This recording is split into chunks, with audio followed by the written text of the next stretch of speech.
Hello friends, Assalamu alaikum. Here I am Asim Hussain Wagan and this is your beautiful सा channel general info, जहाँ आपको बहुत सारी knowledge मिलेगी about science subjects as well as general subjects. तो आज हमारी फिज़िक्स की जो मेन टॉपिक है Laplace correction in the Newton's formula to calculate the velocity of the sound. यानी जिन दोस्तों ने प्रीवियस लेक्चर नहीं देखा, मैं उन्हें सजेस्ट करूंगा कि पहले वो देख लें, क्योंकि आज जो हमारी टॉपिक होगी वो प्रीवियस लेक्चर से बिल्कुल रिलेटेड होगी। तो आज शुरू करते हैं हमारे टॉपिक। शुरू करने से पहले कुछ बातें बताना चाहूँगा कि न्यूटन साहब ने जो फार्मूला दी थी to calculate the velocity of the sound, वो बराबर थी √b/ρ, where B bulk modulus था of open air divided by rho density of the open air. जब वैल्यूज़ पुट किए गए उस फार्मूला में तो जवाब आया 280 मीटर पर सेकंड, यानी 280 मीटर पर सेकंड का जवाब आया। और जबकि एक्सपेरिमेंटल वैल्यू ऑब्जर्व किया गया तो वो आया 320 मीटर पर सेकंड। कहाँ 330, कहाँ 332 मीटर पर सेकंड भी लिखा हुआ होता है। वो होता है सीज़न पे। जैसे विंटर में साउंड की वेलोसिटी बढ़ जाती है क्योंकि विंटर में एयर की डेंसिटी गिर जाती है, और समर में एयर की डेंसिटी बढ़ने से उसकी वेलोसिटी कम होती है। तो कहाँ 320 मीटर पर सेकंड लिखा होगा, कहाँ 332 मीटर पर सेकंड लिखा होगा। तो इसमें परेशान होने वाली बात नहीं है। जो आज हमारा मुद्दा है, जो हमारी टॉपिक है, वो ये है कि न्यूटन साहब ने कौन सी गलती की और उसमें लैप्लेस नेम साइंटिस्ट ने क्या उसे करेक्टिफाई, कैसे उसे करेक्टिफाई किया, तो आज वो हम पढ़ेंगे। तो न्यूटन साहब का जो फार्मूला दिया गया उसमें जब वैल्यूज़ पुट किए गए तो 280 मीटर पर सेकंड का जब जवाब आ गया तो उसमें कुछ गलती थी, क्योंकि नॉर्मली ह्यूज डिफरेंस आ रहा था एक्सपेरिमेंटल वैल्यू से और ऑब्जर्व वैल्यू से। वो तकरीबन 40 मीटर टू 50 मीटर पर सेकंड का डिफरेंस आ रहा था। तो वो जो गलती थी वो लैप्लेस ने ऑब्जर्व की in the Newton theory, Newton assumption. तो न्यूटन साहब ने कौन सी गलती की थी? न्यूटन साहब ने ये सोचा, उन्होंने ये अज्यूम किया कि जब भी साउंड प्रोपेगेट करता है वो आइसोथर्मली करता है, यानी द साउंड प्रोपेगेट्स आइसोथर्मली। इसका क्या मतलब था कि according to Newton when two person speak with each other the temperature of surrounding atmosphere remain same. यानी न्यूटन साहब के मुताबिक जब दो लोग आपस में बात कर रहे होते हैं तो सराउंडिंग एटमॉस्फेयर का टेम्परेचर चेंज नहीं होता है। हमने भी नॉर्मली ऑब्जर्व किया है कि हम जब अपने दोस्तों के साथ बात करते हैं तो सराउंडिंग एटमॉस्फेयर का टेम्परेचर चेंज नहीं होता। ऐसे नहीं होता कि हम दोस्तों से बात कर रहे होते हैं तो बीच में टेम्परेचर बढ़ जाए या बीच में गर्मी हो जाए या बीच में सर्दी पड़ जाए, तो ऐसा नहीं होता। यानी टेम्परेचर चेंज नहीं होता। और ऐसा प्रोसेस जो कांस्टेंट टेम्परेचर पे हो, जहाँ टेम्परेचर चेंज नहीं होता, उसे हम कहते हैं isothermal process. So sound propagates isothermally as according to the Newton. और इसका लॉजिक क्या था, इसका जवाब क्या था? जो न्यूटन ने रीज़न दिया वो ये था कि एज वी नो दैट जब साउंड प्रोपेगेट करता है वो हमेशा इन द फॉर्म ऑफ कंप्रेजन्स और रेयरफेक्शंस की सूरत में प्रोपेगेट करता है। जो कंप्रेजन्स होते हैं वो एरिया होते हैं जहाँ वेव्स आपस में मिले होते हैं और मिलने की वजह से वहाँ प्रेशर ज़्यादा होता है, वहाँ टेम्परेचर ज़्यादा होता है। और जो रेयरफेक्शंस एरिया होते हैं वहाँ टेम्परेचर गिरा हुआ होता है, वहाँ प्रेशर गिरा हुआ होता है। तो न्यूटन साहब ने कहा कि जब कंप्रेजन्स में हीट डेवलप होती है वो एकदम रेरिफाइड रीजन्स में चली जाती है, और कंप्रेजन्स में जो हीट डेवलप होती है वो रेरिफाइड में न्यूट्रलाइज होती है, और जो रेरिफाइड रीजन्स में गिरती है हीट वो कंप्रेस रीजन से आ जाती है। यानी ओवरऑल सिस्टम की जो हीट होती है वो सेम रहती है, वो चेंज नहीं होती। ये था न्यूटन साहब का लॉजिक, ये था न्यूटन साहब का कॉन्सेप्ट।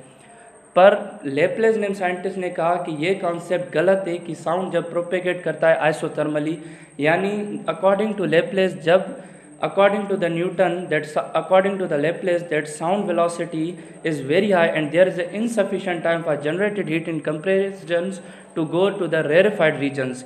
यानी लेप्लेस ने ये सोचा कि जब साउंड प्रोपेगेट करता है वो हमेशा आइसोथर्मली नहीं होता है। यानी जब दो लोग आपस में बात करते हैं तो बीच में एटमॉस्फेयर का टेम्परेचर चेंज होता है, या टेम्परेचर चेंज होता है, तो ये आइसोथर्मल नहीं है। यानी लेप्लेस ने कहा कि sound does not propagate isothermally. अगर आइसोथर्मल होता तो सराउंडिंग एटमॉस्फेयर का टेम्परेचर चेंज नहीं होता, पर लेप्लेस ने कहा टेम्परेचर चेंज हो रहा है। और उसका जवाब ये था कि लेप्लेस ने सोचा कि कंप्रेस्ड एरियाज, कंप्रेशंस वो एरिया हैं जहाँ टेम्परेचर बढ़ा हुआ होता है, और रेरिफेक्शंस वो एरिया हैं जहाँ टेम्परेचर गिरा हुआ होता है। तो लेप्लेस ने यह कहा कि जब साउंड प्रोपेगेट करता है तो उसकी वेलोसिटी बहुत ज़्यादा होती है, तो कंप्रेस रीजन्स में से हीट जाए रेरिफाइड रीजन में, इतना साउंड के पास टाइम नहीं होता, यानी साउंड की वेलोसिटी बहुत ज़्यादा होती है और उसके पास इतना टाइम होता ही नहीं है। इसलिए लेप्लेस ने क्या सोचा कि sound velocity is very high and there is insufficient time for generated in compressions to go to the rarefied regions. यानी लेप्लेस के मुताबिक जो कंप्रेजन्स में हीट डेवलप हो रही है उसके बाद इतना वक्त तो नहीं है ना कि रेरिफाइड रीजन्स में चली जाए, क्योंकि साउंड की वेलोसिटी तो बहुत ज़्यादा है। तो लेप्लेस ने कहा कि टेम्परेचर सराउंडिंग एटमॉस्फेयर का चेंज हो रहा है, यानी जब भी साउंड प्रोपेगेट करता है, जब हम दोस्तों से बात कर रहे होते हैं तो सराउंडिंग का जो एटमॉस्फेयर है वो चेंज होता है due to the propagation of the sound, पर वो हम ऑब्जर्व नहीं कर पाते, हम फील नहीं कर पाते। क्यों फील नहीं कर पाते हैं? क्योंकि वेरी लिटिल चेंज ऑब्जर्व किया जाता है, वेरी लिटिल चेंज होता है टेम्परेचर में, इस हिसाब से हमें ऑब्जर्व नहीं किया जा सकता, वो हम फील नहीं कर सकते कि टेम्परेचर चेंज हो रहा है। यानी as according to the Laplace temperature of surrounding atmosphere changes when two person speaks but at negligible extent so that it can not be observe normally. यानी हम नॉर्मली उसे ऑब्जर्व नहीं कर पाते, फील नहीं कर पाते कि सराउंडिंग का एटमॉस्फेयर चेंज हो, सराउंडिंग एटमॉस्फेयर का टेम्परेचर चेंज हो रहा है, पर असल में हो रहा है, पर हम उसे ऑब्जर्व नहीं कर पा रहे हैं। और लेप्लेस ने सोचा जब साउंड प्रोपेगेट करता है वो हमेशा अडायबेटिकली करता है, यानी ऐसी किस्म की प्रोग्रेशन जिसमें ना हीट सिस्टम के अंदर आए ना सिस्टम से बाहर जाए। यानी जब भी साउंड ओपन एयर में प्रोपेगेट कर रहा है तो ना जो साउंड में हीट जनरेट हो रही है उसके बाद इतना वक्त नहीं होगा कि सराउंडिंग एटमॉस्फेयर में जाए, और ना ही सराउंडिंग एटमॉस्फेयर से हीट जो होगी वो अंदर साउंड के पास चले आएगी। इस हिसाब से एटमॉस्फेयर में उसके टेम्परेचर में कोई चेंज नहीं आएगा as according to the Laplace. और लेप्लेस ने सोचा हमेशा साउंड प्रोपेगेट करता है अडायबेटिकली। मेरी फिर से ये पॉइंट याद रखना, जब हम किसी से बात कर रहे होते हैं तो सराउंडिंग एटमॉस्फेयर का टेम्परेचर जो होता है वो चेंज होता है, पर इतना कम होता है कि हम ऑब्जर्व नहीं कर पा रहे थे। तो उस हिसाब से लेप्लेस ने कहा कि जब एटमॉस्फेयर का टेम्परेचर चेंज हो रहा है तो बहुत कम हो रहा है, इस हिसाब से चेंज हो रहा है, चेंज होने की वजह से सराउंडिंग एटमॉस्फेयर का जो बल्क मॉड्यूलस होगा वो हमेशा प्रेशर के बराबर ना होगा। So adiabatically the bulk modulus of open air is not equal to pressure but equal to gamma times the pressure। यानी डायरेक्ट प्रेशर के तब बराबर होता था जब हमारा जो साउंड प्रोपेगेशन था आइसोथर्मल होता था। आइसोथर्मल किसने कहा? न्यूटन साहब ने कहा कि सराउंडिंग एटमॉस्फेयर का टेम्परेचर चेंज नहीं हो रहा, पर हमारे लेप्लेस ने कहा कि टेम्परेचर चेंज हो रहा है, इसलिए जो बल्क मॉड्यूलस है हमारे एटमॉस्फेयर का, हमारे ओपन एयर का, वो बराबर होता है गामा टाइम्स द प्रेशर। अब सवाल ये था कि ये गामा क्या है? जो गामा था ये एक किस्म का रेशो है, किसके बीच में? Cp and Cv। Cp क्या होता है? Specific heat capacity of open air at constant pressure, और Cv क्या होता है? Specific heat capacity at constant volume. इन दोनों का रेशो निकालते हैं तो हमें गामा मिलता है, और गामा को जब मल्टीप्लाई करते हैं एटमॉस्फेरिक प्रेशर जो बराबर होता है 1.01 इंटू 10⁵ पास्कल्स के, तो हमें मिलता है the bulk modulus of open air. तो पहले हमें गामा मालूम करना होगा, ओपन एयर का कैसे मालूम करेंगे? तो गामा का गामा एक रेशो है बिटवीन Cp एंड Cv, पर असल में नॉर्मली हम फिज़िक्स में गामा का वैल्यू एक अनदर फार्मूला से मालूम करते हैं, जो मैंने आपके साथ शेयर किया है। वो ये है कि 1 + 2/f, जहाँ f जो है वो डिग्री ऑफ फ्रीडम है, यानी ये वो फैक्टर है जो डिटरमाइन करता है कि मॉलिक्यूल्स कितने फ्री हैं, मॉलिक्यूल्स या एटम किसी गैसेस के कितने फ्री हैं, हम इस हिसाब से f मालूम करते हैं। यानी usually for the mono atomic gases जो ये वैल्यू है for the degree of freedom का वो 2 लेते हैं, and for the diatomic gases हम 5 लेते हैं, और पॉली एटॉमिक गैसेस के लिए 7 लेते हैं।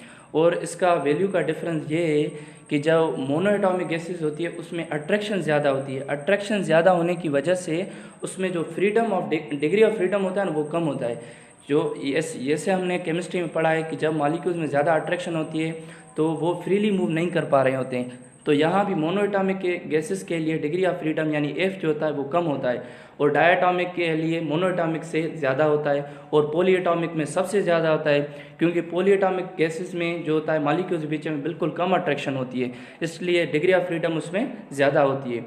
पर जो लॉजिक था, जो बताने का था कि जो हमारा एटमॉस्फेयर है, ओपन एयर है, वो it is considered as a diatomic gas because our air is composed of usually diatomic gases. जो हमारा एटमॉस्फेयर है, जो हमारा ओपन एयर है, वो मोस्टली डायटोमिक गैसेस का बना हुआ होता है। डायटोमिक गैसेस का कैसे, जैसे हमने पढ़ा है 78% जो होती है वो नाइट्रोजन होती है हमारे ओपन एयर में, हमारे एटमॉस्फेयर में, और 21% जो होता है वो ऑक्सीजन होता है।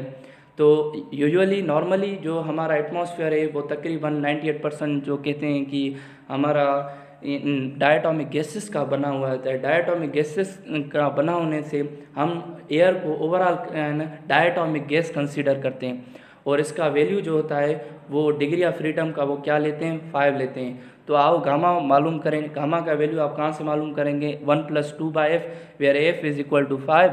जब आप वैल्यू पुट करेंगे, जब आप हल करेंगे तो आपका जवाब आएगा गामा का 1.41। याद रखना मैं अगेन कहता हूँ कि for the open air, for our atmosphere, gamma का वैल्यू 1.41 है। ये कहाँ से आया, ये फार्मूला से आया 1 + 2/f, जहाँ f जो है for the diatomic gases for our open air जो है वो 5 है। तो हमें गामा भी मिल गया। अब लेप्लेस ने कहा कि गामा को मल्टीप्लाई करो प्रेशर, एटमॉस्फेरिक प्रेशर से, आपका जवाब करेक्ट आएगा। तो जब गामा को मल्टीप्लाई किया गया प्रेशर ऑफ द गैस से, एटमॉस्फेरिक प्रेशर से, हमारे एयर के प्रेशर से, और डिवाइड किया गया एयर की डेंसिटी से, तो हमारा जवाब जो आया वो 320 मीटर पर सेकंड की, लगभग अप्रॉक्सीमेटली 320 का 330 भी लिखा जाता है। तो हमारा जवाब जो आया एक्सपेरिमेंटल वैल्यू के से बहुत क्लोज आया। तो यही न्यूटन साहब की गलती थी, जिन्होंने लेप्लेस नेम साइंटिस्ट ने उन्हें करेक्ट किया, वो सब था साउंड की प्रोपेगेशन की। तो न्यूटन साहब ने कहा कि ये जो होता है वो आइसोथर्मली होता है, यानी साउंड प्रोपेगेट करता है वो हमेशा आइसोथर्मली करता है, क्योंकि कंप्रेस रीजन में जो हीट डेवलप होती है वो रेयरफाइड रीजन में होती है, ओवरऑल सिस्टम की हीट जो होती है वो नॉर्मल रहती है। पर लेप्लेस ने कहा कि इतनी साउंड के पास टाइम नहीं होता, साउंड की वेलोसिटी तो बहुत ज़्यादा होती है, और उस हिसाब से कंप्रेस रीजन में हीट डेवलप होती है वो रेयरफाइड रीजन पे नहीं जाती, इसलिए टेम्परेचर चेंज होता है पर एट नेग्लिजिबल एक्सटेंट होता है। पर होता तो है, तो उस हिसाब से हम गामा को मल्टीप्लाई करेंगे प्रेशर ऑफ द गैस से, तब हमें बल्क मॉड्यूलस मिलेगा।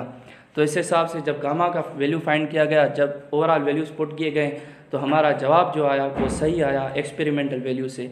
तो यही लेप्लेस की करेक्शन थी in the Newton's formula to find the velocity of the sound.